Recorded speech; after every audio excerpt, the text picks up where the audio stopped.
I've made it back to the boat. You can see we're maybe a couple hundred yards offshore over there. And then there's the causeway.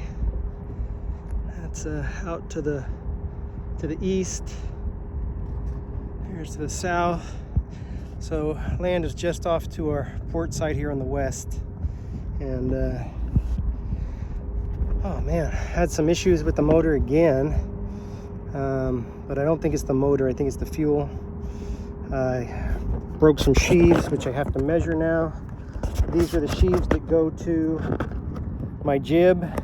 You can see they basically shattered. See that? So I gotta measure and replace those.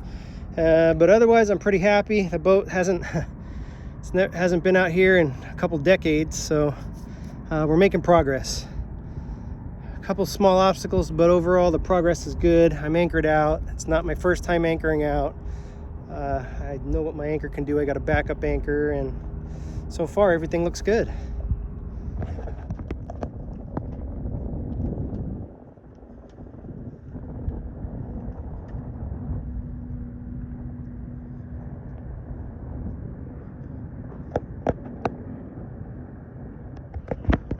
It's kind of hard to see, but if we zoom in, we're watching an Atlas rocket launch. Look at that.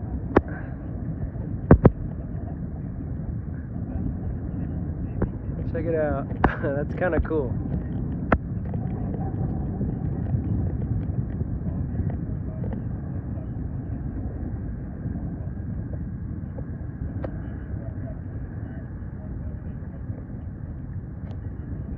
Turned out to be a pretty awesome night.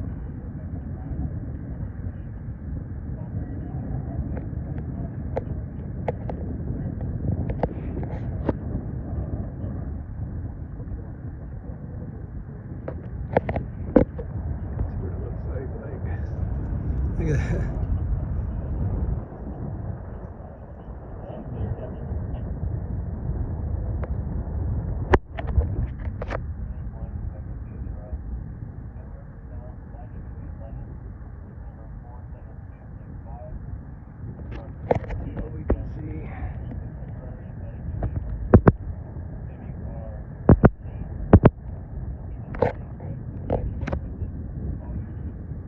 It's really hard to see, but it's pretty amazing to see from here, I'll tell you what. Oh, there's like stuff falling off it now. It looks like one of the stages of the rocket or something. You can see it falling off. You can't in the video, but there it is. Atlas V rocket launch here from the boat.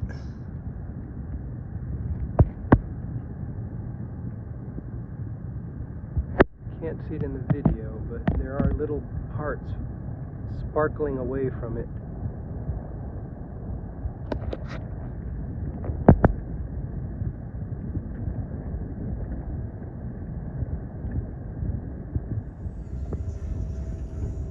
It's a beautiful morning out here on the river.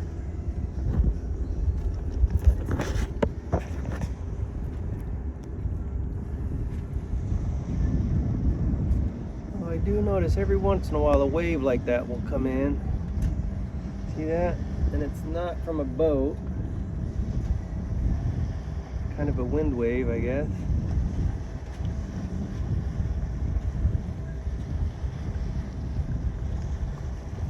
As it comes towards us.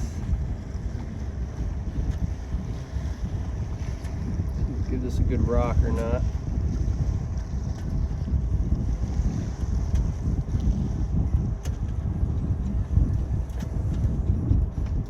Oh yeah. Yeah, that's interesting.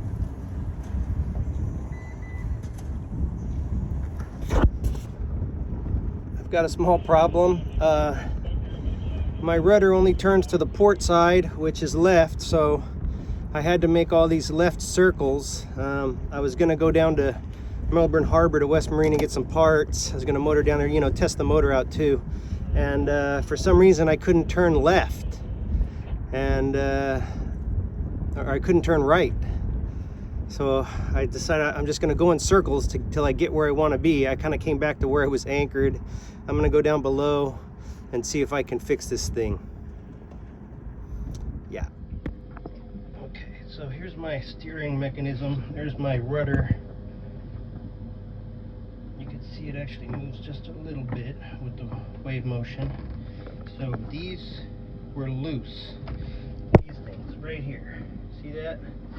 Those look pretty fucking lightweight to me. I don't think those are supposed to be like that, so I need some like compression fittings on there that's gonna really hold that and not fail. As you can see, that steel plate there, it's bending, and they make them that are already kind of bent but flat on the top, so you can put lots of pressure on them. So I'm gonna have to replace those, or this is gonna happen again.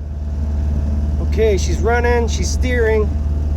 She's running and she's steering. I got a squall coming in here on my port side. I want to kind of get out of that because you'll see up ahead it's like nice and sunny. So I'm gonna go over to where it's nice and sunny. Plus that's where West Marine is, so I can get some parts that I need. But I just don't want to be in the squall mainly, so I decided just to go ahead and full anchor and move, get out of the way of it. And I had plenty of time, and now we're heading south to Melbourne Harbor. I am just outside Melbourne Harbor now, south of O'Galley Yacht Basin.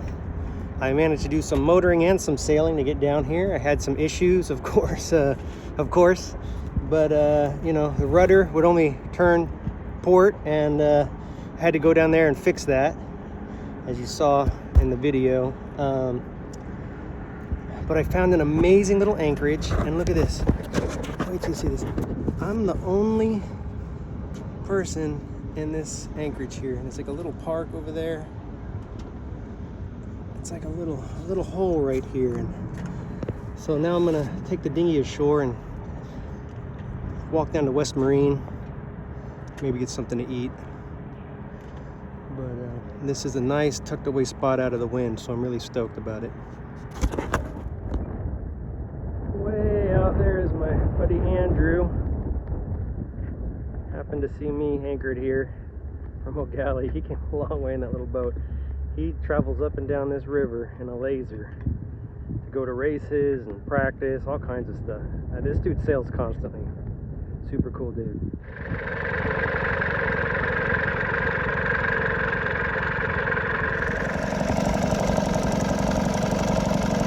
I had some trouble finding a place to take my dinghy. Nobody would let me park it. I called around, but luckily Melbourne Yacht Club was super cool and told me I could park it there basically. So that worked out pretty good. I'm on my way there, and I feel it's a little further than, say, the shore here. I have to go around into the harbor, but at the same time, I feel pretty safe.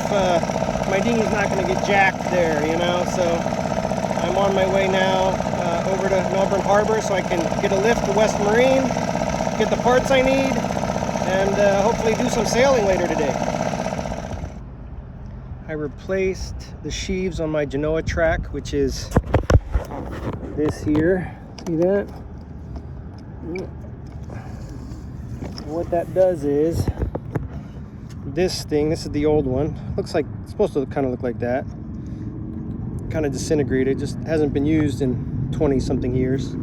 So I replaced those, and what that does is it lets me sheet in my Genoa, which is that big sail in the front. It's furled up right now. That was my project for the day. I went to West Marine, I dinghied in, took a lift, I walked back, dinghied back out, just got it fixed. So now I can do some sailing, more sailing. And it's funny because on the way here, I just had the main and the mizzen going, and I had really bad weather helm, which means like basically the wind was pushing the back of the boat so that the front of the boat kept turning into the wind. And now that I have my Genoa back, I'll be able to balance the boat out, and she should kind of sail herself.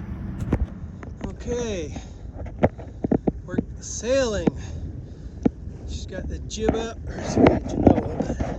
Got the Genoa up. We're running on a reefed main.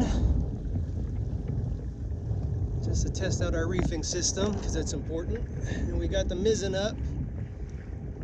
Just not exactly super tuned, but you know, she's sailing straight. She's kind of balanced, and I'm going to tighten her up a little bit, trim these sheets, and see what she can do.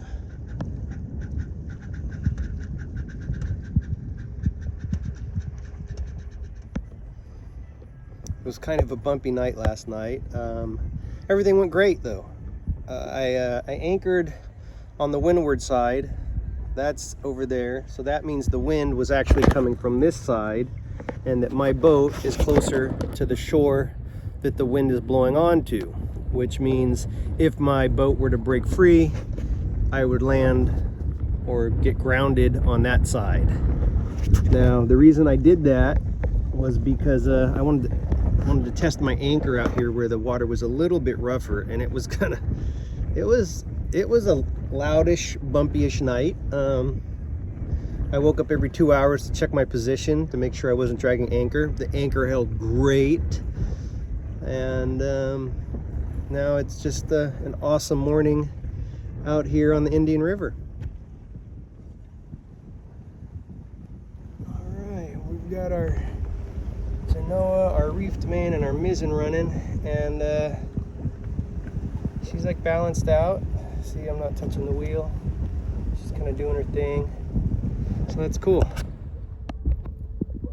I got lucky enough to see another rocket launch, which was really cool. That's something you don't see every day.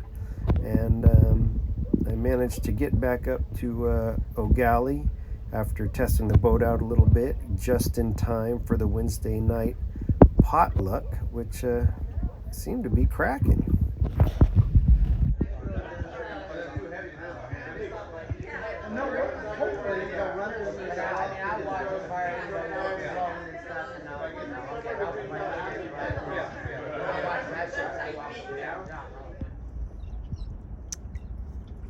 It looks like I'm starting to make some money cleaning boat bottoms. I've done quite a few boats now, and so it's becoming a regular thing, and it seems to be working pretty good. I'm very comfortable working in the water, so I think this might be how I make some extra money while I'm sailing. It seems like a good plan anyway. So this is a boat I did that boat like last week, that one back there, and now this week I'm doing this boat. So, and then Saturday I got another boat over there I got to do. So it looks like I can stay busy doing this. I'd like to start doing it down where the water's clearer and nicer, so that's my plan. And I should be heading down there in a few days, like down south, maybe to the Florida Keys. Try my hand at doing this down there. See how it goes. Today is the first day of my southerly voyage here on Sail and Catch Starship, and we're just outside O'Galley Yacht Basin here, and on the Indian River. And in the morning we'll start heading south, and we'll anchor outside of a harbor town in Fort Pierce, wait for wind and tide conditions to be right, and then go out the inland, and then make our way south. And hopefully we'll end up in Key West after a few days, and we'll have lots of cool stops on the way. Hopefully do some fishing and maybe catch some lobsters, because I've been craving these lobsters. I've had a fishing license for a minute, but I got my lobster card yesterday, so I'm ready to catch some lobsters. Let's see how it goes.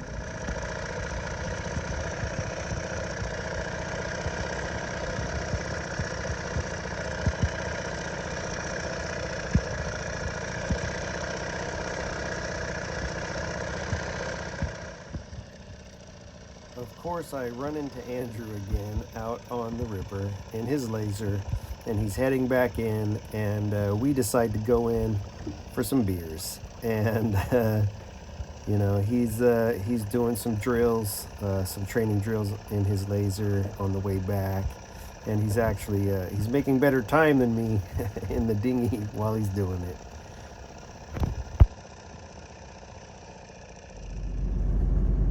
Of course, on the day I want to leave, there is like zero fucking wind.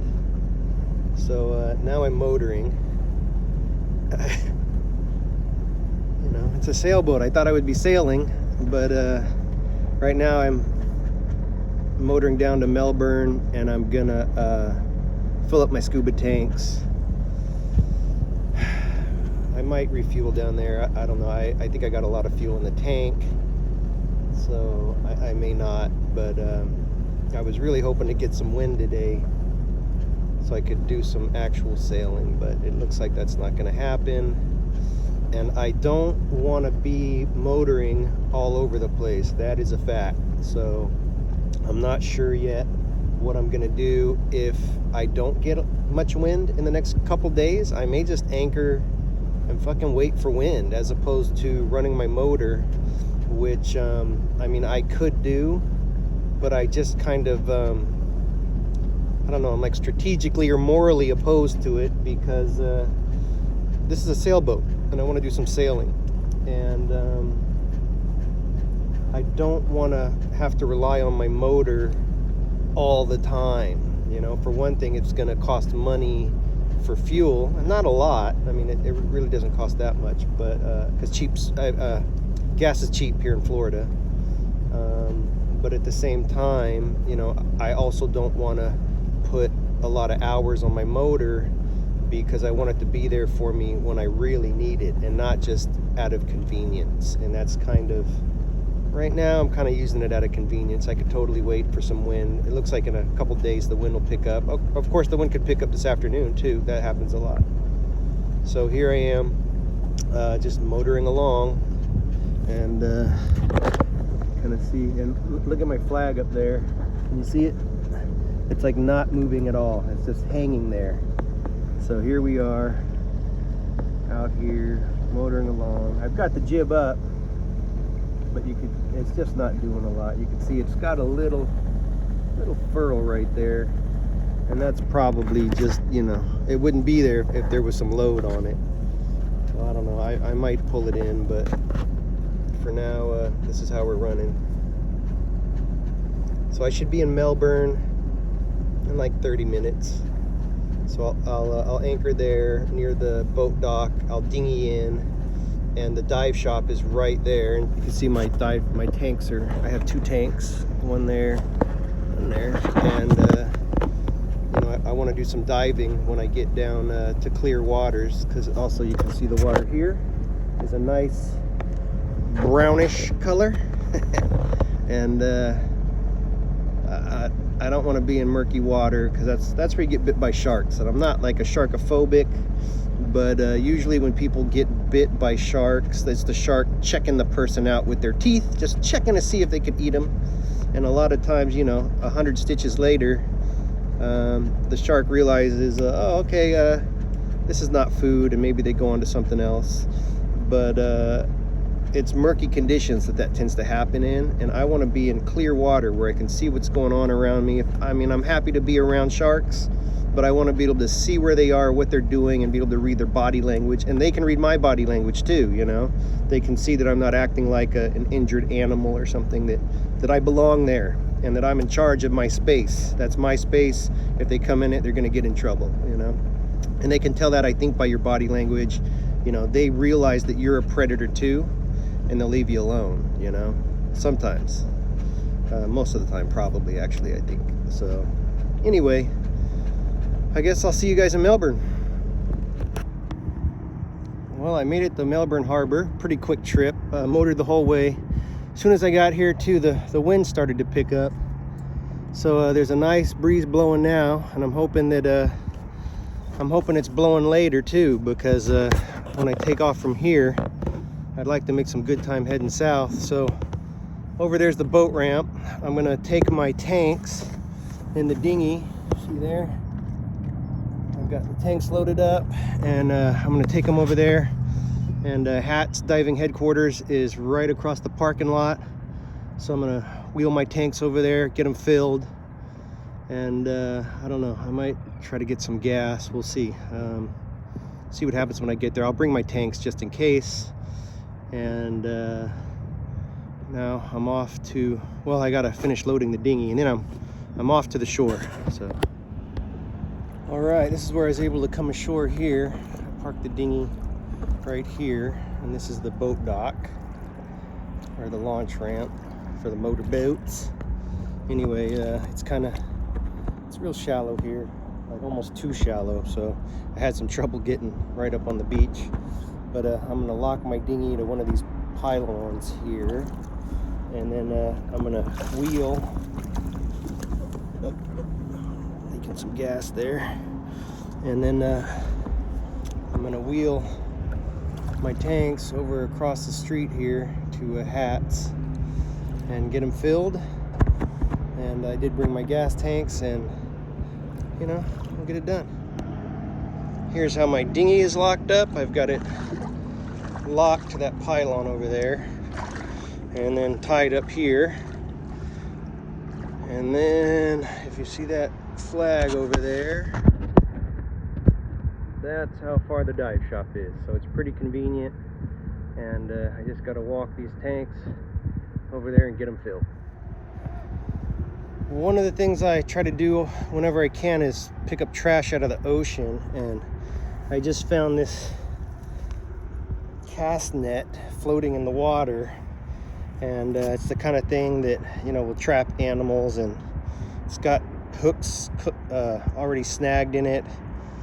Looks like something's been in it because there's some bones, but you know, I'm gonna throw that in the trash and take it out of the system. All right, I dropped the tanks off over at Hat's, and they're gonna hang on to them for me while I go get some gas. My friend Lynn is gonna come pick me up and take me to the gas station, and then we'll run over to Ichabod's and grab a beer. So far, things are working out pretty good. I didn't know it was gonna be a rush. We're here at Ichabod's. I'm here with Lynn, and we're having some beers here at Ichabod's, which is right in the marina here at Melbourne Harbor. Living the dream.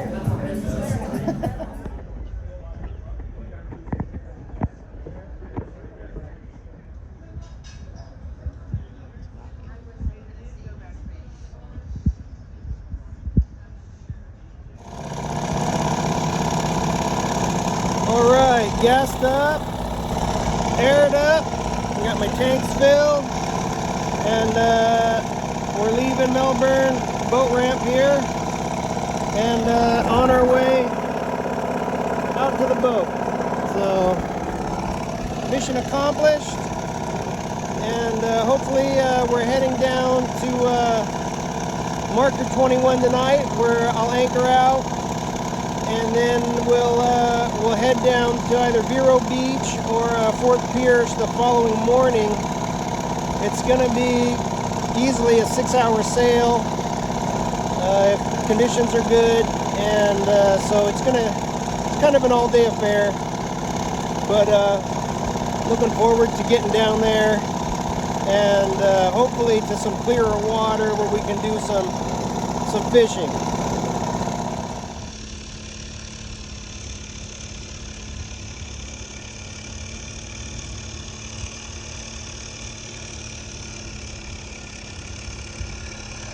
Okay, so here's what I learned. Getting all this shit back on deck from the dinghy is fucking hard. That shit kicked my ass. Anyways, all this stuff's back on board. I'm gonna get it sorted, and then we're gonna head out while there's still some wind. Okay, right now we're crossing under these giant power lines. I just wanted to kind of make sure I didn't hit these things. I was kind of focused on lining up properly, you know, because if you get distracted for a few seconds, next thing you know, you're hitting concrete, and that would fuck my boat up. So I'm cleared these things, and from here on out, it should be pretty smooth sailing all the way down to marker 24, which is just over an hour from here, I think. So I'll anchor out there tonight, and then the following morning I'll head to Vero Beach or Fort Pierce, depending on, you know, what kind of time I make. Anyway, pretty good. The sun just came out. If you recall, it was really gloomy and gray earlier, and a little bit of a breeze came out too. So now my sail, it's got some wind in it, and I'm not going fast, but I'm going, and so that's good. And then I don't have my other sails up yet, but I'm about to put them up after I put the camera down. So yeah, we're sailing. Alrighty, so now the autopilot does seem to have us on course. You can see we're heading down the canal there. There are a couple boats in front of us. They're motoring. We're sailing. So it's doing a great job keeping us on about 140, which seems to be pretty good for here. Just to give you some idea of how fast we're going. Right now we're doing about 3.5 knots. And we're passing this channel marker, number 16.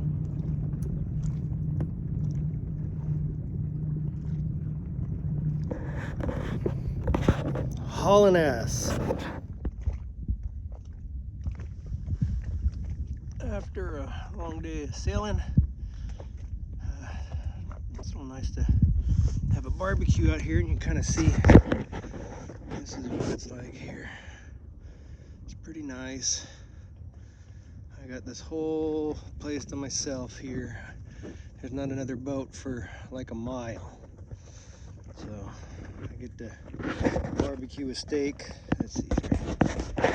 All by myself. Here we go. Look at that. So, I've got some mashed potatoes that I made when before I left, when I was provisioning.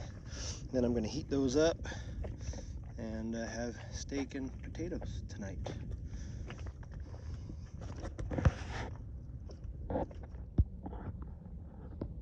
Alrighty, so dinner's served, and I've got steak and potatoes. Kind of keeping it simple, but this will be a nice start to the journey.